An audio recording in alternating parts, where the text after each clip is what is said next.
Hi ಎಲ್ರಿಗೂ, ನಾನು ಅಕ್ಕೆ teacher my classes academy ಬೈಲೊಂಗಲ್ನಿಂದ.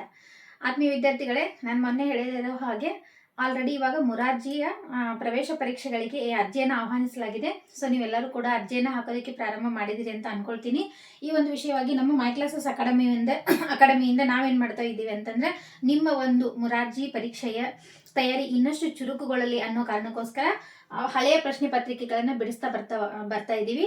ಈ ರೀತಿಯ ಪ್ರಶ್ನೆ ಪತ್ರಿಕೆಗಳನ್ನು ನೀವು ಬಿಡಿಸೋದನ್ನ ನೀವು ನೋಡೋದ್ರಿಂದ ಮುಂದಿನ ಒಂದು ಪರೀಕ್ಷೆಗಳಲ್ಲಿ ಈ ರೀತಿ ಪ್ರಶ್ನೆಗಳು ಏನಾದರೂ ಬಂದರೆ ನೀವು ಯಾವ ರೀತಿ ಬಿಡಿಸ್ಬೋದು ಅಂತಕ್ಕಂಥ ಒಂದು ಐಡಿಯಾ ನಿಮ್ಗೆ ಏನಾಗ್ತಾ ಬರ್ತಾ ಹೋಗುತ್ತೆ. ಹಾಗಾದ್ರೆ ವಿದ್ಯಾರ್ಥಿಗಳು ಅದಕ್ಕಿಂತ ಮುಂಚೆ ಇಲ್ಲೊಂದು ಸಣ್ಣ ಒಂದು ಸ್ಕ್ರೀನ್ ಮೇಲೆ ನೋಡ್ತಾ ಇದ್ದೀರಿ ನೋಡಿ. ನಮ್ಮ ಒಂದು ಮೈ ಕ್ಲಾಸಸ್ ಅಕಾಡೆಮಿ ವತಿಯಿಂದ ಮುರಾರ್ಜಿ ಆಳ್ವಾಸ್ ಆದರ್ಶ ಮುದ್ದೇನಹಳ್ಳಿ ಸೈನಿಕ ವಸತಿ ಶಾಲೆಗಳ ಪ್ರವೇಶ ಪರೀಕ್ಷೆಗೆ ನಾವು ಆನ್ಲೈನ್ ತರಗತಿಗಳನ್ನ ನಡೆಸ್ತಾ ಇದ್ದೀವಿ. ನೀವೇನ್ ಮಾಡ್ಬೋದು ಅಂತಂದ್ರೆ, ಗೂಗಲ್ ಪ್ಲೇ ಸ್ಟೋರ್ ಒಳಗೆ ಮೈ ಕ್ಲಾಸಸ್ ಅಕಾಡೆಮಿ ಆ್ಯಪ್ ಅಂತ ಮೈ ಕ್ಲಾಸಸ್ ಅಕಾಡೆಮಿ ಅಂತ ಸರ್ಚ್ ಮಾಡಿದ್ರೆ ಅಲ್ಲಿ ನಮ್ದು ಒಂದು ಈ ರೀತಿ ಲೋಗೋ ಇರ್ತಕ್ಕಂಥ ಒಂದು ಆ್ಯಪ್ ಏನಾಗ್ತೈತಿ ನಿಮ್ಗೆ ಕಾಣಿಸ್ತೈತಿ. ಸೊ ಅದನ್ನ ನೀವು ಇನ್ಸ್ಟಾಲ್ ಮಾಡಿಕೊಂಡು ನಿಮಗೆ ಬೇಕಾದಂಥ ತರಗತಿಗಳನ್ನ ಪರ್ಚೇಸ್ ಮಾಡಿಕೊಂಡು ಅಲ್ಲಿ ಏನು ಮಾಡ್ಬೋದಾಗಿದೆ, ನಿಮ್ಮ ಒಂದು ತಯಾರಿಯನ್ನು ಚುರುಕೊಳಿಸ್ಬೋದಾಗಿದೆ. ಅಷ್ಟೇ ಅಲ್ಲ, ನಿಮಗೆ ಏನಾದರೂ ಇದರ ಒಂದು ರಿಲೇಟೆಡ್ ಹೆಚ್ಚಿನ ಮಾಹಿತಿ ಬೇಕಾದ್ರೆ ಸ್ಕ್ರೀನ್ ಮೇಲೆ ಕಾಣ್ತಾ ಇರ್ತಕ್ಕಂಥ 8497831356 ನಂಬರ್ಗೆ ಅಥವಾ 8073135840 ಅಂತಕ್ಕಂಥ ನಂಬರಿಗೆ ನೀವೇನು ಮಾಡ್ಬೋದು ಅಂತಂದ್ರೆ ಕಾಂಟ್ಯಾಕ್ಟ್ ಅನ್ನ ಮಾಡಿ ಹೆಚ್ಚಿನ ಮಾಹಿತಿಯನ್ನು ನೀವೇನು ಮಾಡ್ಬೋದಾಗಿದೆ, ಪಡ್ಕೊಳ್ಬೋದಾಗಿದೆ. ಹಾಗಾದ್ರೆ ವಿದ್ಯಾರ್ಥಿಗಳೇ, ನಾವು ಇವತ್ತು ಏನು ಮಾಡೋಣ ಅಂತಂದ್ರೆ 2024ನೇ ಪ್ರಶ್ನೆ ಪತ್ರಿಕೆಯನ್ನು ನಾವೇನು ಮಾಡ್ತಾ ಹೋಗೋಣಂತ, ಬಿಡಿಸ್ತಾ ಹೋಗೋಣಂತ. ಓಕೆ, ಈ ಪ್ರಶ್ನೆ ಪತ್ರಿಕೆ ವಿಶ್ಲೇಷಣೆ ತುಂಬಾ ಲಾಂಗ್ ಆಗೋದ್ರಿಂದ, ಅಂದ್ರೆ ವಿಡಿಯೋ ತುಂಬಾ ಉದ್ದ ಆಗೋದ್ರಿಂದ ನಾವು ಇದನ್ನ ಕಟ್ ಮಾಡಿ ಏನು ಮಾಡ್ತಾ ಇರ್ತೀವಿ, ಅಪ್ಲೋಡ್ ಅನ್ನ ಮಾಡ್ತಾ ಇರ್ತೀವಿ. ನೀವು ಈ ರೀತಿ ಪ್ರಶ್ನೆ ಪತ್ರಿಕೆಯನ್ನ ಬಿಡಿಸೋದನ್ನ ನೋಡಿಕೊಂಡು ಮುಂದಿನ ನಿಮ್ಮ ತಯಾರಿಯೊಳಗೆ, ಮುಂದಿನ ನಿಮ್ಮ ಪರೀಕ್ಷೆಯೊಳಗೆ ಯಾವ ರೀತಿ ಪ್ರಶ್ನೆಗಳು ಬರ್ತಾವು ಅನ್ನೋದನ್ನ ನೀವು ಏನ್ ಮಾಡ್ಬೋದಾಗಿದೆ, ತಿಳ್ಕೊಳ್ಬೋದಾಗಿದೆ. ಹಾಗೆ ನಾವು ಮೊದಲೇ ಪ್ರಶ್ನೆಯನ್ನ ನೋಡ್ತಾ ಹೋಗೋಣಂತ. ಟಿಮ್ ಮನೆಯ ಮಾಡಿ ಮೃಗಗಳಿಗೊಂಜಿದೊಡೆಂತಯ್ಯ ಈ ಪದ್ಯದ ಸಾಲನ್ನು ಪೂರ್ಣಗೊಳಿಸಿ ಅಂತ ಕೇಳಿದ್ದಾರೆ.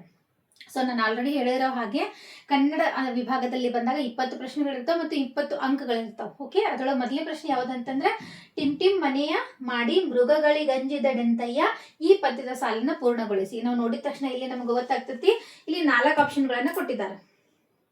ಓಕೆ, ಮೊದಲೇದು ಸಮುದ್ರದ ತೀರದಲ್ಲಿ, ಕಣಿವೆಯಲ್ಲಿ, ಬೆಟ್ಟದ ಮೇಲೊಂದು, ಕಾಡಿನಲ್ಲಿ. ಹಾಗಾದ್ರೆ ನಾವು ಇದನ್ನ ಓದ್ತಾ ಬಂದಿದ್ದೀವಿ. ಏನಂತಂದ್ರೆ, ಬೆಟ್ಟದ ಮೇಲೊಂದು ಮನೆಯ ಮಾಡಿ ಮೃಗಗಳಿಗಂಜಿದಡೆಂತಯ್ಯ ಈ ಪದ್ಯದ ಸಾಲನ್ನು ಪೂರ್ಣಗೊಳಿಸಿ ಅಂತಂದಾಗ ಬೆಟ್ಟದ ಮೇಲೊಂದು ಮನೆಯ ಮಾಡಿ. ಈ ವಚನವನ್ನ ಬರೆದವ್ರು ಯಾರು ಅಂತಂದ್ರೆ ಅಕ್ಕ ಮಹಾದೇವಿ ಅವರು. ಅಕ್ಕ ಮಹಾದೇವಿ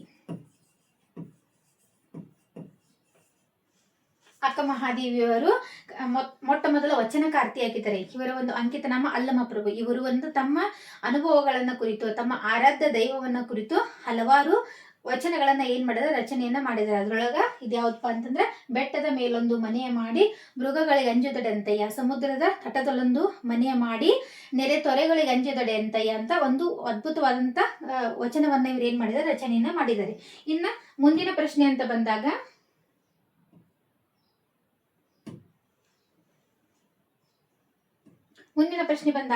ಕರ್ನಾಟಕ ಸಂಗೀತ ಪಿತಾಮಹ ಯಾರು? 4 ಆಪ್ಷನ್ ಕೊಟ್ಟಿದ್ದಾರೆ. ಪುರಂದರದಾಸರು, ಕನಕದಾಸರು, ಕಾಳಿದಾಸರು ಮತ್ತು ತ್ಯಾಗರಾಜರು. ಕರ್ನಾಟಕ ಸಂಗೀತ ಪಿತಾಮಹ ಅಂತ ಹೇಳಿ ನಾವು ಯಾರನ್ನ ಕರಿತೀವಿ? ಈ ಪ್ರಶ್ನೆ ಅತಿ ಹೆಚ್ಚು ಬಾರಿ ಪದೇ ರಿಪೀಟ್ ಆಗ್ತಾ ಇರ್ತಕ್ಕಂಥ ಪ್ರಶ್ನೆ. ನಿಮ್ಮ ಒಂದು ಮುರಾರ್ಜಿ ಆಗಿರ್ಬೋದು, ಆಳ್ವಾಸ್ ಆಗಿರ್ಬೋದು, ಮತ್ತು ಸೈನಿಕ ಶಾಲೆಯಲ್ಲಿ ಆಗಿರ್ಬೋದು, ಮತ್ತೆ ಆದರ್ಶ ಶಾಲೆಯಲ್ಲಿ ಆಗಿರ್ಬೋದು, ಎಲ್ಲಾ ಪ್ರಶ್ನೆ ಪತ್ರಿಕೆಗಳನ್ನು ನಾವು ನೋಡಿದಾಗ ಅತಿ ಹೆಚ್ಚು ಬಾರಿ ರಿಪೀಟ್ ಆಗಿರ್ತಕ್ಕಂಥ ಪ್ರಶ್ನೆ ಯಾವ್ದಪ್ಪ ಅಂತಂದ್ರೆ ಕರ್ನಾಟಕ ಸಂಗೀತ ಪಿತಾಮಹ. ಹಾಗಾದ್ರೆ ಕರ್ನಾಟಕ ಸಂಗೀತ ಪಿತಾಮಹ ಅಂತ ನಾವು ಯಾರನ್ನ ಕರಿತೀವಿ ಅಂತಂದ್ರೆ ಆಪ್ಷನ್ 1ರಲ್ಲಿ ಇರ್ತಕ್ಕಂಥ ಪುರಂದರದಾಸರನ್ನ ನಾವು ಕರ್ನಾಟಕ ಸಂಗೀತ ಪಿತಾಮಹ ಅಂತ ಹೇಳಿ ಏನ್ ಮಾಡ್ತೀವಿ, ಕರಿತೀವಿ. ಇವರು ಏನಪ್ಪಾ ಅಂತಂದ್ರೆ ತಮ್ಮ ಒಂದು ಸಂಸ್ಕೃತ ಭಾಷೆಯ ಮಹಾಕವಿ ಆಗಿದ್ದಾರೆ. ತಮ್ಮ ಒಂದು ಕೀರ್ತನೆಗಳಿಂದ ಇವರು ಏನ್ ಮಾಡಿದಾರಪ್ಪ ಅಂತಂದ್ರೆ ಕರ್ನಾಟಕ ಸಂಗೀತವನ್ನ ಉನ್ನತೀಕರಿಸಿದಂತ ಒಬ್ಬ ದಾಸರಾಗಿದ್ದಾರೆ. ಇನ್ನು ಅದೇ ರೀತಿ ನೆಕ್ಸ್ಟ್ ಬಂದಾಗ ಕನಕದಾಸರನ್ನ ನಾವೇನಂತ ಕರಿತೀವಿ, ಹರಿದಾಸರು ಅಂತ ಕರಿತೀವಿ. ಈ ಕನಕದಾಸರು ಶ್ರೀಕೃಷ್ಣನ ಆರಾಧಕರಾಗಿದ್ರು. ನಮಗೂ ಗೊತ್ತೈತಿ. ಉಡುಪಿಯಲ್ಲಿ ಬಂದಾಗ ಉಡುಪಿಯಲ್ಲಿ ಕನಕನ ಕಿಂಡಿ ಅಂತ ಇದೆ. ಅಲ್ಲಿ ಹೋದಾಗ ಒಂದು ಜಾತಿ ತಾರತಮ್ಯದಿಂದಾಗಿ ಅವರಿಗೆ ಒಳಗಡೆ ಪ್ರವೇಶ ಬಿಡೋದಿಲ್ಲ. ಸೊ ಅವಾಗ ಅಲ್ಲಿರ್ತಕ್ಕಂಥ ದೈವ, ಆರಾಧ್ಯ ದೈವ ಶ್ರೀ ಕೃಷ್ಣನೇ ಏನ್ ಮಾಡಿದ ಅಂತಂದ್ರೆ ತನ್ನ ಒಂದು ದರ್ಶನವನ್ನ ತಿರುಗಿ ಏನ್ ಮಾಡಿದಪ್ಪ ಅಂತಂದ್ರೆ ಕನಕದಾಸರಿಗೆ ದರ್ಶನವನ್ನ ಕೊಟ್ಟ ಅಂತಕ್ಕಂಥ ಕಥೆಯನ್ನ ನಾವು ಕೇಳ್ತಾ ಹೋಗ್ತೀವಿ. ಸೊ ಹಂಗಾದ್ರೆ ಕನಕದಾಸರು ಅಂತಕ್ಕಂಥ ಇವರು ಕೂಡ ಹರಿದಾಸರಾಗಿದ್ದಾರೆ, ಬಟ್ ಇವರು ಕರ್ನಾಟಕ ಸಂಗೀತದ ಪಿತಾಮಹ ಅಲ್ಲ. ಇನ್ನು ನೆಕ್ಸ್ಟ್ ಬಂದಾಗ ಕಾಳಿದಾಸರು ಒಬ್ಬ ಕವಿಗಳಾಗಿದ್ದಾರೆ. ಇವರು ಏನಪ್ಪಾ ಅಂತಂದ್ರೆ ಈ ಅಭಿಜ್ಞಾನ ಶಾಕುಂತಲ ಆಗಿರ್ಬೋದು, ಮತ್ತೆ ಮೇಘದೂತ ಆಗಿರ್ಬೋದು, ಕುಮಾರ ಸಂಭವ, ಈ ರೀತಿ ಹಲವಾರು ಕೃತಿಗಳನ್ನು ರಚನೆ ಮಾಡಿದವರು ಯಾರಂತಂದ್ರೆ ಕಾಳಿದಾಸರು. ಇನ್ನು ನೆಕ್ಸ್ಟ್ ಬಂದಾಗ ತ್ಯಾಗರಾಜರು ಏನು ಏನು ತ್ರಿಮೂರ್ತಿಗಳಲ್ಲಿ, ಮಹಾನ್ ಸಂಗೀತ ತ್ರಿಮೂರ್ತಿಗಳಲ್ಲಿ ಆಗಿದವ್ರು ಯಾರಪ್ಪ ಅಂತಂದ್ರೆ ತ್ಯಾಗರಾಜರು. ಇನ್ನ ನೆಕ್ಸ್ಟ್ ಬಂದಾಗ ಮೂರನೇ ಪ್ರಶ್ನೆ ಏನೈತಂತಂದ್ರೆ ಕೆಳಗಿನವುಗಳಲ್ಲಿ ರೂಢನಾಮವಲ್ಲದ ಪದವನ್ನ ಗುರ್ತು ಮಾಡ್ರಿ. ಹಾಗಾದ್ರೆ ರೂಢನಾಮ ಅಲ್ಲ ಅಂತಂದ್ರೆ ಯಾವ್ದನ್ನ ಗುರ್ತು ಮಾಡ್ಬೇಕಾಗ್ತದೆ, ನಾವು ಅಂಕಿತ ನಾಮವನ್ನ ಗುರ್ತು ಮಾಡ್ಬೇಕಾಗ್ತದೆ. ಹಾಗಾದ್ರೆ ಇಲ್ಲಿ ನೆಗೆಟಿವ್ ಮೀನಿಂಗ್ ಅಲ್ಲಿ ಇರ್ತಕ್ಕಂಥ ಪ್ರಶ್ನೆಯನ್ನ ಕೊಟ್ಟಿದ್ದಾರೆ.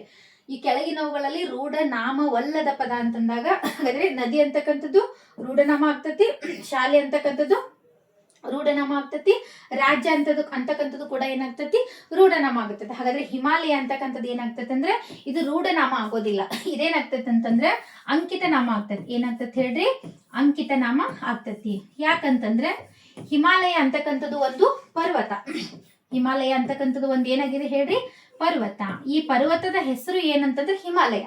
ಓಕೆ, ಹಿಮಾಲಯ ಪರ್ವತ. ಓಕೆ, ಹಾಗಾದ್ರೆ ಹಿಮಾಲಯ ಅಂತಕ್ಕಂಥದ್ದು ಅಂಕಿತ ನಾಮ ಆಗ್ತತಿ. ಇನ್ನ ಪರ್ವತ ಅಂತ ಬಂದಾಗ ಇದೇನಾಗ್ತತಿ ಅಂದ್ರೆ ರೂಢನಾಮ ಆಗ್ತತಿ. ಸೊ ಹಾಗಿದ್ರೆ ಕೆಳಗಿನವುಗಳಲ್ಲಿ ರೂಢನಾಮವಲ್ಲದ ಪದ ಯಾವುದು ಅಂತಂದ್ರೆ ಹಿಮಾಲಯ.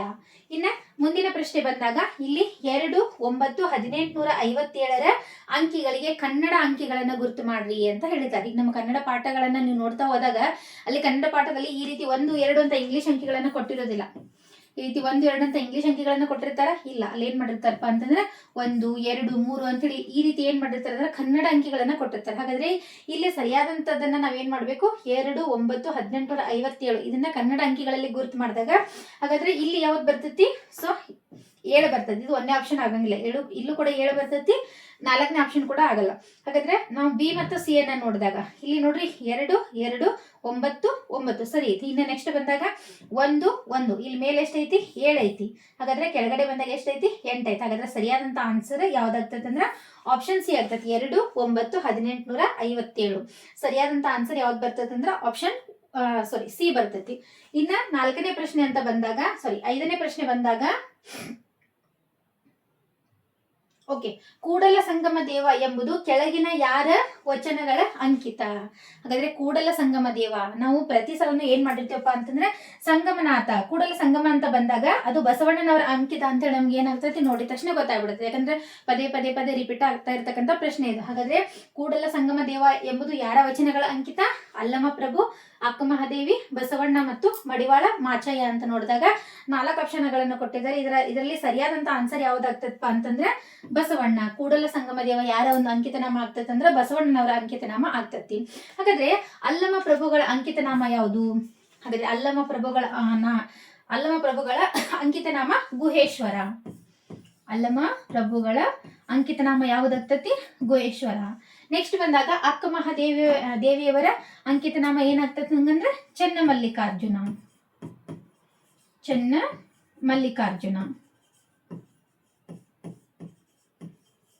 ಇನ್ನು ನೆಕ್ಸ್ಟ್ ಬಸವಣ್ಣನವರ ಅಂಕಿತನಾಮ ಕೂಡಲ ಸಂಗಮ ದೇವ ಆಗಿರ್ತತಿ. ಇನ್ನ ಮಡಿವಾಳ ಮಾಚಯ್ಯನವರ ಅಂಕಿತನಾಮ ಏನಾಗಿರ್ತದಪ್ಪ ಅಂತಂದ್ರೆ ಮಡಿವಾಳೇಶ್ವರ.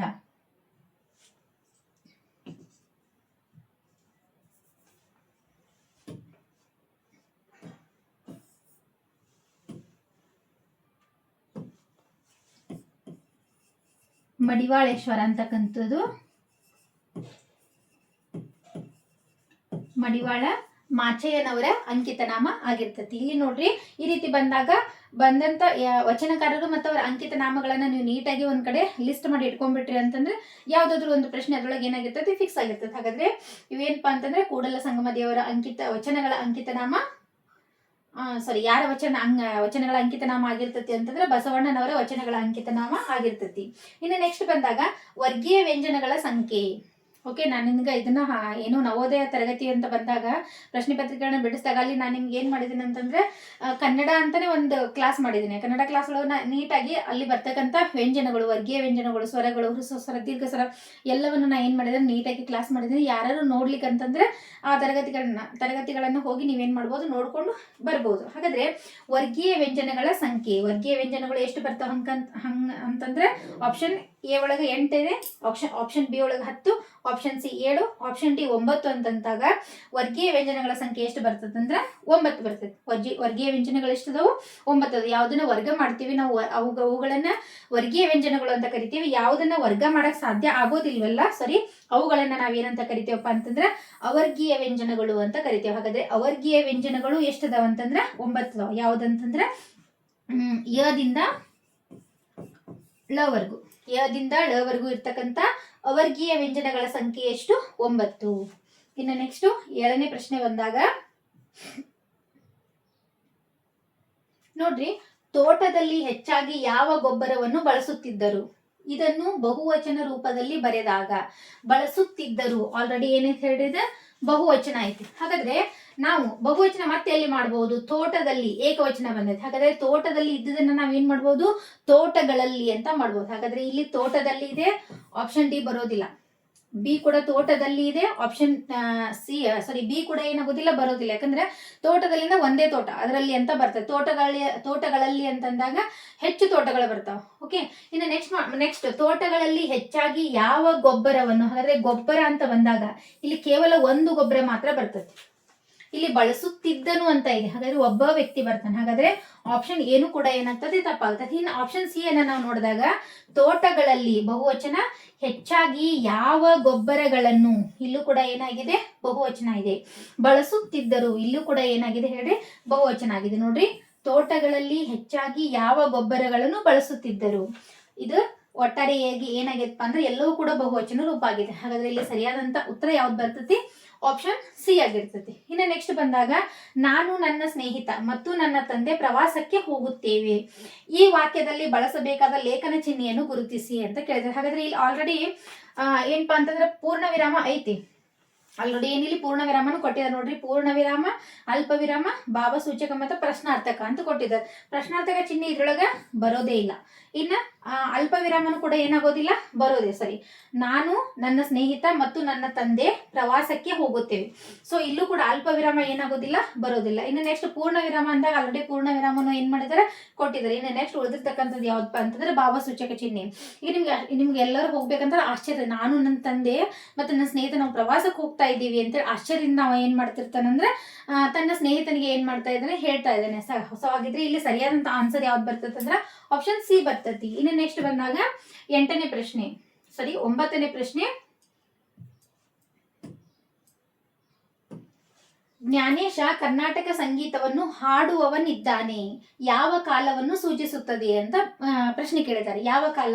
ಭವಿಷ್ಯತ್ ಕಾಲ, ಭೂತಕಾಲ, ವರ್ತಮಾನ ಕಾಲ ಮತ್ತು ಭೂತ ಭವಿಷ್ಯತ್ ಕಾಲ, 4 ಆಪ್ಷನ್ ಕೊಟ್ಟಿದ್ದಾರೆ.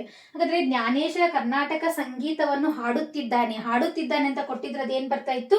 ವರ್ತಮಾನ ಕಾಲ ಬರ್ತಾ ಇತ್ತು. ಹಾಡಿದ್ದಾನೆ ಭೂತಕಾಲ ಬರ್ತಾ ಇತ್ತು. ಬಟ್ ಅವ ಏನ್ ಮಾಡ್ತಾನಪ್ಪ ಅಂದ್ರೆ ಹಾಡುವವನಿದ್ದಾನೆ, ಮುಂದೆ ಅವ ಏನ್ ಮಾಡ್ತಾನೆ ಅಂದ್ರೆ ಹಾಡ್ತಾ ಇದ್ದಾನೆ. ಹಾಗಾದ್ರೆ ಅದ್ ಯಾವ ಕಾಲ ಬರ್ತದೆ ಹೇಳಿ? ಭವಿಷ್ಯತ್ ಕಾಲ. ಮುಂದೆ ಅವನು ಹಾಡುವವನಿದ್ದಾನೆ, ಅವನು ಹಾಡ್ಲೂಬಹುದು, ಹಾಡ್ದಿನೂ ಕೂಡ ಇರ್ಬೋದು. ಓಕೆ, ಸೊ ಹಾಗಿದ್ರೆ ಇದ್ರೊಳಗೆ ಸರಿಯಾದಂತ ಆಪ್ಷನ್ ಯಾವ್ದು ಬರ್ತದೆ ಅಂದ್ರೆ ಆಪ್ಷನ್ ಎ ಬರ್ತದೆ. ಇನ್ನು ನೆಕ್ಸ್ಟ್ ಬಂದಾಗ ಇಲ್ಲಿ 10ನೇ ಪ್ರಶ್ನೆ, ಕೈ ಕೆಸರಾದರೆ ಟಿಮ್ ಟಿಮ್ ಈ ಗಾದೆಯನ್ನು ಪೂರ್ಣಗೊಳಿಸಿ. ನಮ್ಗೆಲ್ಲರಿಗೂ ಗೊತ್ತೈತಿ ಕೈ ಕೆಸರಾದ್ರೆ ಏನಾಗಿರ್ತದೆ ಹೇಳ್ರಿ? ಬಾಯಿ ಮೊಸರಾಗ್ತತಿ. ಓಕೆ, ಬಾಯಿ ಕಹಿ ಆಗು, ಬಾಯಿ ಕೆಸರಾಗು, ಮೈಯೆಲ್ಲಾ ಕೆಸರು, ಯಾವುದು ಕೂಡ ಬರೋದಿಲ್ಲ. ಹಾಗಾದ್ರೆ ಕೈ ಕೆಸರಾದ್ರೆ ಏನಾಗ್ತತಿ ಹೇಳ್ರಿ? ಬಾಯಿ ಮೊಸರಾಗ್ತತಿ. ಓಕೆ, ನಾವು ಮಾಡಿದಾಗ ಮಾತ್ರ ನಮ್ಗೆ ತಿನ್ನೋದಕ್ಕೆ ಸಾಧ್ಯ. ಕೆಲಸ ಮಾಡ್ಲಿಕ್ಕೆ ನಮ್ಗೆ ಏನ್ ಸಿಗೋದಿಲ್ಲ? ಊಟ ಸಿಗೋದಿಲ್ಲ ಅಂತಕ್ಕಂಥ ಒಂದು ವಿಚಾರವನ್ನ ಇಲ್ಲಿ ಏನ್ ಮಾಡ್ಬೋದು? ನಾವು ನೋಡ್ಬೋದು. ಇನ್ನು ನೆಕ್ಸ್ಟ್ ಬಂದಾಗ ಜುಟ್ಟುಂಟು ನಾರಿಯಲ್ಲ, ಕಣ್ಣುಂಟು ಮನುಷ್ಯನಲ್ಲ, ನೀರುಂಟು ಬಾವಿಯಲ್ಲ, ಹಾಗಾದರೆ ನಾನು ಯಾರು? ಈ ಒಗಟನ್ನ ಬಿಡಿಸ್ರಿ. ಓಕೆ, ಹಾಗಾದ್ರೆ ಜುಟ್ಟುಂಟು ನಾರಿಯಲ್ಲ, ತಲೆ ಮೇಲೆ ಜುಟ್ಟು ಐತಿ ಬಟ್ ನಾರಿ ಅಲ್ಲ. ಕಣ್ಣುಂಟು ಮನುಷ್ಯನಲ್ಲ, ಕಣ್ಣುಗಳಿದಾವು ಬಟ್ ಮನುಷ್ಯ ಅಲ್ಲ. ಹಾಗಾದ್ರೆ ನೀರುಂಟು, ನೀರು ಐತಿ ಬಟ್ ಅದು ಬಾವಿ ಅಲ್ಲ. ಹಾಗಾದ್ರೆ ಅದು ಯಾವ್ದು ಬರ್ತೈತಿ ಹೇಳ್ರಿ? ತೆಂಗಿನಕಾಯಿ. ಅದ್ರೊಳಗೆ ಜುಟ್ಟು ಇರ್ತೈತಿ, ಕಣ್ಣುಗಳು ಕೂಡ ಇರ್ತಾವ ಬಟ್ ತೆಂಗಿನಕಾಯಿನ ಒಡೆದಾಗ ಒಳಗಡೆ ಏನಿರ್ತೈತಿ ಹೇಳ್ರಿ? ನೀರ್ ಇರ್ತೈತಿ ಬಟ್ ಅದು ಬಾವಿನ ಸೊ ಅಲ್ಲ, ಅದಕ್ಕೋಸ್ಕರ ತೆಂಗಿನಕಾಯಿ ಆಪ್ಷನ್ ಡಿ ಅಂತಕ್ಕಂಥದ್ದು ಏನಾಗಿರ್ತದೆ ಸರಿಯಾಗಿರ್ತದೆ. ಇನ್ನು ಜಬರಿಸು ಪದಕ್ಕೆ ಸಮಾನಾರ್ಥಕ ಪದವೆಂದ್ರೆ ಜಬರಿಸಿ ಅಂತಂದಾಗ ಇಲ್ಲಿ ಯಾರ ಏನೋ ಹೇಳ್ತಾ ಇರೋದಿಲ್ಲ, ಏನೋ ದುಡ್ಡು ಇಸ್ಕೊಂಡಿರ್ತಾರ, ಮನೆಯೊಳಗೆಲ್ಲ ಮಾತಾಡ್ತಿರ್ತಾರೆ ಜಬರೀಶ್ ಕೇಳವನ್ನ ಅಂತಂದ್ರೆ ಇಲ್ಲಿ ಜಬರಿಸು ಅಂತಂದ್ರೆ ಏನ್ ಬರ್ತದೆ ಹೇಳ್ರಿ, ಹೆದರಿಸು ಅಂತ ಬರ್ತದೆ. ಜಬರಿಸು ಅಂತಂದ್ರೆ ಹೆದರಿಸು, ಮುದ್ದಿಸು ಆಗೋದಿಲ್ಲ, ಲಾಲಿಸು ಆಗೋದಿಲ್ಲ, ಪ್ರೀತಿಸು ಕೂಡ ಆಗೋದಿಲ್ಲ, ಇವೆಲ್ಲ ಒಂದೇ ಆಂಗಲ್ ಒಳಗಿಂದ ಬರ್ತಾವ. ಬಟ್ ಹೆದರಿಸು ಅಂತಕ್ಕಂಥದ್ದು ಈ ಮೂರಕ್ಕೂ ಕೂಡ ಏನಾಗಿರ್ತದೆ ನೆಗೆಟಿವ್ ಆಗಿರ್ತದೆ. ಹಾಗಾದ್ರೆ ಜಬರಿಸು ಅಂತಂದ್ರೆ ಹೆದರಿಸು ಅಂತಕ್ಕಂಥದ್ದು ಆಪ್ಷನ್ ಸಿ ಏನಾಗಿರ್ತದೆ ಸರಿಯಾಗಿರ್ತದೆ. ಇನ್ನು ನೆಕ್ಸ್ಟ್ ಬಂದಾಗ 13ನೇ ಪ್ರಶ್ನೆ ಏನ್ ಹೇಳ್ತದಪ್ಪ ಅಂತಂದ್ರೆ ಮಳೆ ಪ್ಲಸ್ ಕಾಲ = ಮಳೆಗಾಲ ಯಾವ ಸಂಧಿಗೆ ಉದಾಹರಣೆ? ಹಾಗಾದ್ರೆ ಮಳೆಗಾಲ ಅಂತಕ್ಕಂಥದ್ದು ಯಾವ ಸಂಧಿಗೆ ಉದಾಹರಣೆ?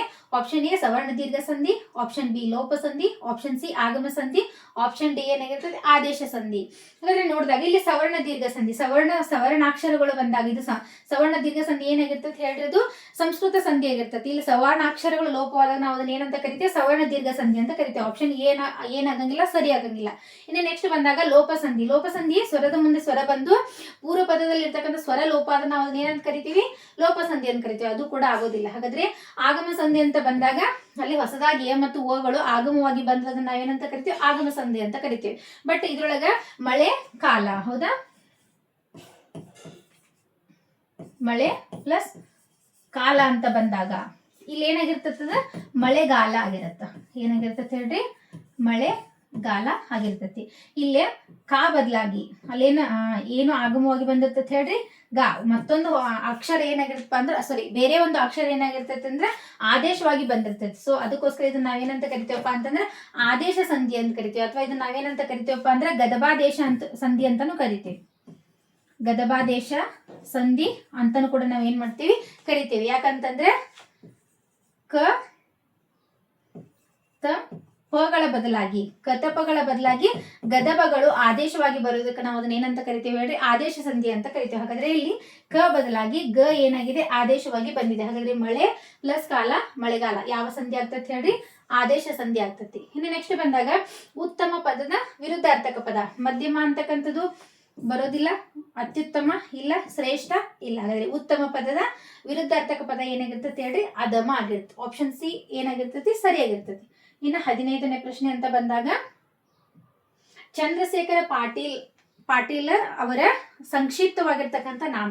ಚಂದ್ರಶೇಖರ ಪಾಟೀಲ್ ಅವರ ಸಂಕ್ಷಿಪ್ತ ನಾಮ ಏನಾಗಿರ್ತತಿ ಹೇಳ್ರಿ, ಚಂಪಾ.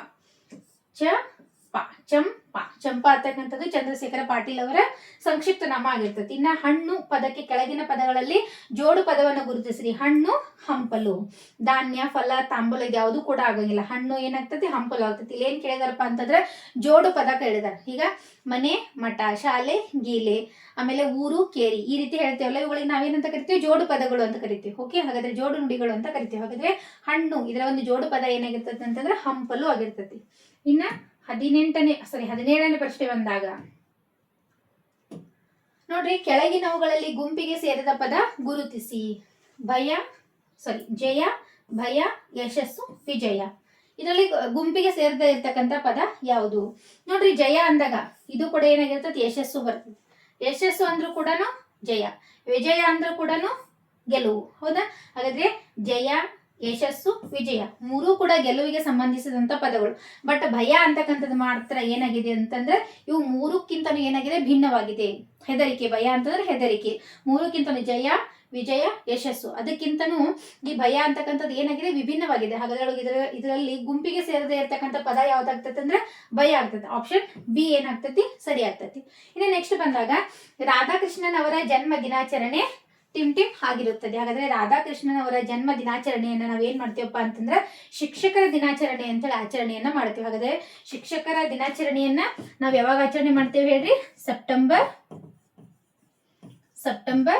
5ನೇ ತಾರೀಕು. ಸೆಪ್ಟೆಂಬರ್ 5ನೇ ತಾರೀಕು ನಾವ್ ಏನ್ ಮಾಡ್ತೀವಪ್ಪ ಅಂತಂದ್ರೆ ಶಿಕ್ಷಕರ ದಿನಾಚರಣೆಯನ್ನ ಆಚರಣೆ ಮಾಡ್ತೀವಿ. ಹಾಗಾದ್ರೆ ಆ ಶಿಕ್ಷಕರ ದಿನಾಚರಣೆಯನ್ನ ಯಾರ ಒಂದು ನೆನಪಿಗಾಗಿ ಆಚರಣೆ ಮಾಡ್ತೀವಪ್ಪ ಅಂತಂದ್ರೆ ಡಾಕ್ಟರ್ ರಾಧಾಕೃಷ್ಣನ್ ಅವರ ಜನ್ಮದಿನದ ನೆನಪಿಗಾಗಿ ನಾವು ಶಿಕ್ಷಕರ ದಿನಾಚರಣೆಯನ್ನಾಗಿ ಆಚರಣೆಯನ್ನ ಮಾಡ್ತೀವಿ. ಯಾಕೆ ಅವರ ಜನ್ಮದಿನವನ್ನ ನಾವು ಶಿಕ್ಷಕರ ದಿನಾಚರಣೆಯನ್ನಾಗಿ ಆಚರಣೆ ಮಾಡ್ತೀವಿ ಅಂತಂದ್ರೆ ಒಬ್ಬ ಶಿಕ್ಷಕರಾಗಿರ್ತಕ್ಕಂಥ ಒಬ್ಬ ವ್ಯಕ್ತಿ, ಶಿಕ್ಷಣ ವೃತ್ತಿಯಲ್ಲಿ ಇರ್ತಕ್ಕಂಥ ಒಬ್ಬ ವ್ಯಕ್ತಿ ಏನಪ್ಪಾ ಅಂತಂದ್ರೆ ನಮ್ಮ ದೇಶದ ಅತ್ಯುನ್ನತ ಹುದ್ದೆಯಾಗಿರ್ತಕ್ಕಂಥ ಉಪರಾಷ್ಟ್ರಪತಿ ಮತ್ತು ರಾಷ್ಟ್ರಪತಿ ಹುದ್ದೆಗಳನ್ನ ಅಲಂಕರಿಸಿದ್ರು, ನಮ್ಮ ದೇಶದ ಆಡಳಿತವನ್ನ ಏನ್ ಮಾಡಿಕೊಂಡ್ರು, ಮುಂದುವರಿಸ್ಕೊಂಡು ಹೋದ್ರು. ಆ ಒಂದು ಕಾರಣಕ್ಕೋಸ್ಕರ ನಾವು ಡಾಕ್ಟರ್ ರಾಧಾಕೃಷ್ಣನವರ ಜನ್ಮ ದಿನವನ್ನ ಶಿಕ್ಷಕರ ದಿನಾಚರಣೆ ಅಂತ ಹೇಳಿ ಏನು ಆಚರಣೆಯನ್ನ ಮಾಡ್ತೀವಿ.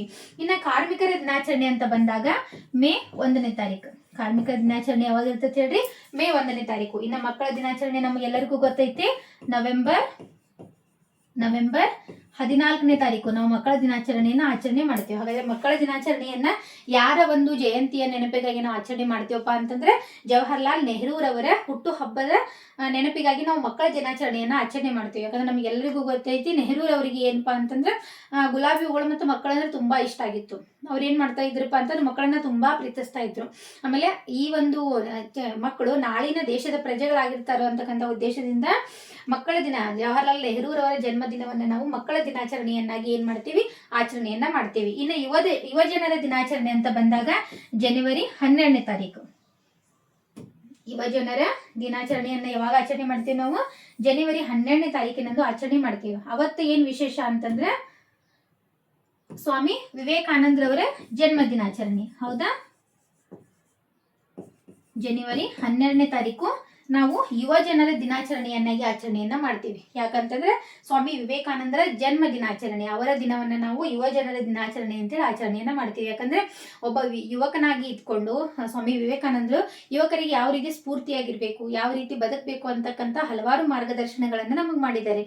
ಹೇಳಿ ಯುವಕರೇ ಎದ್ದೇಳಿ, ಗುರಿ ಮುಟ್ಟುವ ತನಕ ನಿಲ್ಲದಿರಿ ಅಂತಕ್ಕಂಥ ಮಾತಿನ ಮೂಲಕ ನಮ್ಮ ಒಂದು ಯುವ ಜನತೆಗೆ ಏನಾಗಿದೆ, ಸ್ಫೂರ್ತಿಯಾಗಿದ್ದಾರೆ. ಆ ಕಾರಣಕ್ಕೋಸ್ಕರ ನಾವು ಸ್ವಾಮಿ ವಿವೇಕಾನಂದರ ಜನ್ಮ ದಿನವನ್ನ ಯುವ ದಿನಾಚರಣೆ ಅಂತೇಳಿ ಜನವರಿ 12ನೇ ತಾರೀಕಂದು ನಾವೇನ್ ಮಾಡ್ತೀವಿ, ಆಚರಣೆಯನ್ನ ಮಾಡ್ತೀವಿ. ನೆಕ್ಸ್ಟ್ ಬಂದಾಗ 19ನೇ ಪ್ರಶ್ನೆ.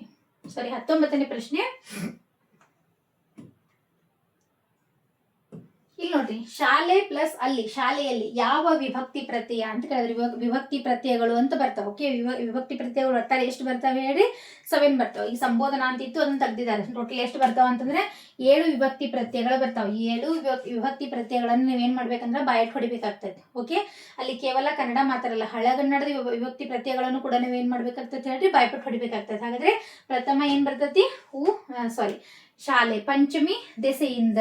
ಹೌದಾ, ಸಪ್ತಮಿ ಅಲ್ಲಿ, ಪಂಚಮಿ ದೆಸೆಯಿಂದ, ತೃತೀಯ ಇಂದ, ದ್ವಿತೀಯ ಅನ್ನು. ಇದು ಯಾವುದು ಕೂಡ ಬರಲ್ಲ. ಹಾಗಾದ್ರೆ ಸರಿಯಾದಂತ ಉತ್ತರ ಯಾವ್ದು ಬರ್ತದೆ ಅಂದ್ರೆ ಆಪ್ಷನ್ ಡಿ ಬರ್ತದೆ. ಓಕೆ, ಆಪ್ಷನ್ ಡಿ ಸರಿಯಾದ. ಶಾಲೆ ಪ್ಲಸ್ ಅಲ್ಲಿ, ಶಾಲೆಯಲ್ಲಿ ಅಂತಕ್ಕಂಥದ್ದು ಏನಾಗಿರ್ತೈತೆ ಅಂದ್ರೆ ಸಪ್ತಮಿ ವಿಭಕ್ತಿ ಪ್ರತ್ಯಯ ಆಗಿರ್ತೈತಿ. ಹಾಗಾದ್ರೆ ನಾವು ವಿಭಕ್ತಿ ಪ್ರತ್ಯಯಗಳನ್ನ ನೋಡ್ತಾ ಹೋಗೋದಾದ್ರೆ ಪ್ರಥಮ, ಹೌದಾ, ಪ್ರಥಮ ಉ, ದ್ವಿತೀಯ ಅನ್ನು, ತೃತೀಯ ಇಂದ,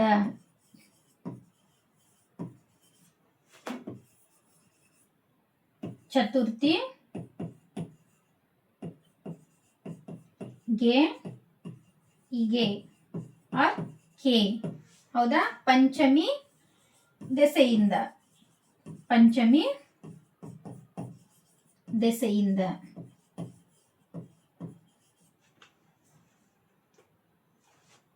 ಷಷ್ಠಿ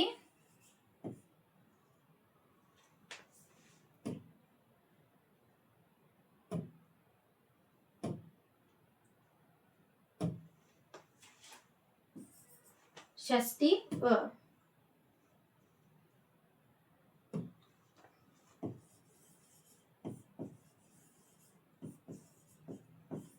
ಷಷ್ಠಿ ಸಪ್ತಮಿ ಅಲ್ಲಿ. ಹೌದಾ, ಹಾಗಾದ್ರೆ ಟೋಟಲ್ ನೋಡ್ರಿ, ಇಲ್ಲೇನಪ್ಪಾ ಅಂತಂದ್ರೆ ಸಪ್ತಮಿ ಅಂತಕ್ಕಂಥದ್ದು, ಅಲ್ಲಿ ಅಂತಕ್ಕಂಥದ್ದು ಯಾವ್ದು ಬರ್ತದೆ ಹೇಳ್ರಿ, ಸಪ್ತಮಿಯಲ್ಲಿ ಬರ್ತದೆ. ಹಾಗಾದ್ರೆ ಅಲ್ಲಿ ಅಂತಕ್ಕಂಥ, ಶಾಲೆಯಲ್ಲಿ ಅಲ್ಲಿ ಅಂತಕ್ಕಂಥ ವ್ಯಕ್ತಿ ಪ್ರತಿ ಯಾವ್ದು ಬರ್ತದೆ ಅಂದ್ರೆ ಸಪ್ತಮಿ ಬರ್ತೈತೆ. ಆಪ್ಷನ್ ಡಿ ಏನಾಗಿರ್ತೈತಿ, ಸರಿಯಾಗಿರ್ತೈತಿ. ಇನ್ನು ನೆಕ್ಸ್ಟ್ ಬಂದಾಗ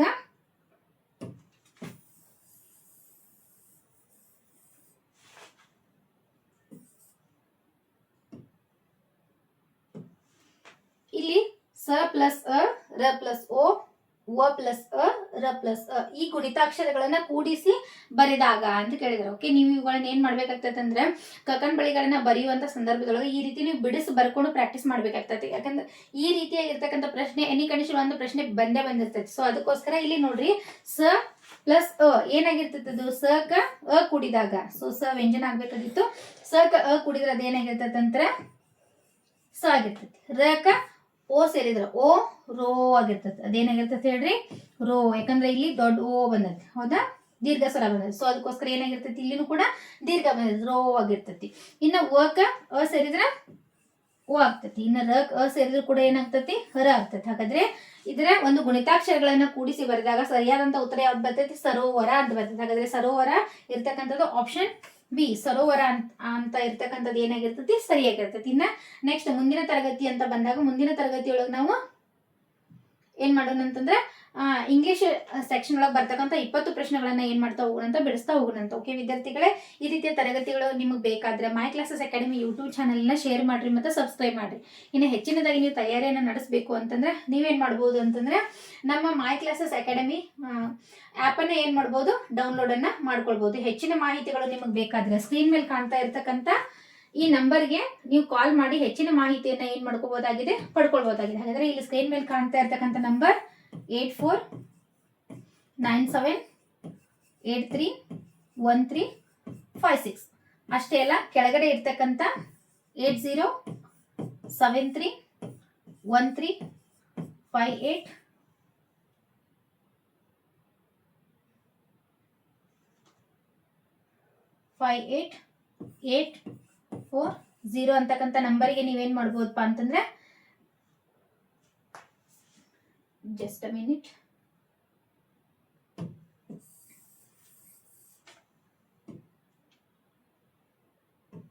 ಇಲ್ಲಿ ಕಾಣ್ತಾ ಇರ್ತಕ್ಕಂಥ 807313584840 ನಂಬರ್ಗೆ ನೀವೇನ್ ಮಾಡ್ಬೋದು ಅಂತಂದ್ರೆ